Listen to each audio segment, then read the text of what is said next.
పురస్కరించుకుని చిలకలగూడ కట్టమైసమ్మ అమ్మవారికి మంత్రి కొండా సురేఖ పట్టు వస్త్రాలు సమర్పించారు.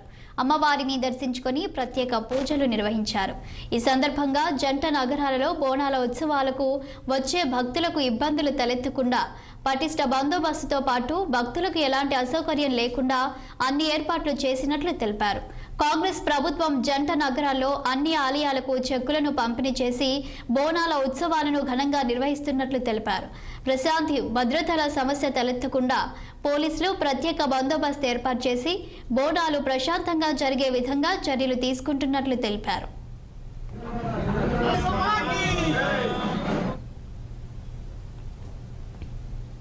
అన్ని శాఖల కోఆర్డినేషన్ తోటి ఇటు కార్పొరేషన్ కానీ అటు ఎండోమెంట్ కానీ అదేవిధంగా పోలీస్ డిపార్ట్మెంట్, ముఖ్యంగా పోలీస్ డిపార్ట్మెంట్ పాత్ర ఇంట్లో చాలా పెద్దది. ఎవరికి కూడా ఇబ్బంది కలగకుండా చూసుకోవాల్సిన పూర్తి బాధ్యత వాళ్ళ మీద ఉంది.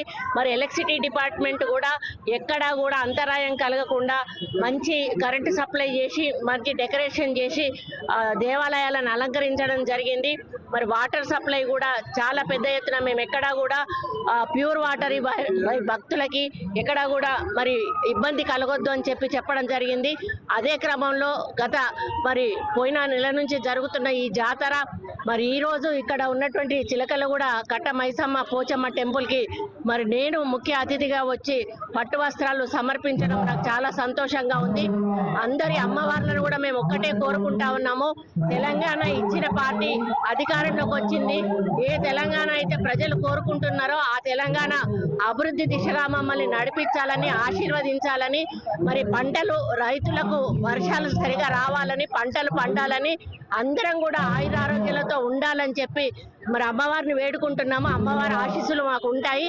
తప్పకుండా వారి దీవెనలతోటి మా ప్రభుత్వం ప్రజా సంక్షేమమే ధ్యేయంగా, అభివృద్ధి ధ్యేయంగా లాల్ దర్వాజా సింహవాహిని అమ్మవారి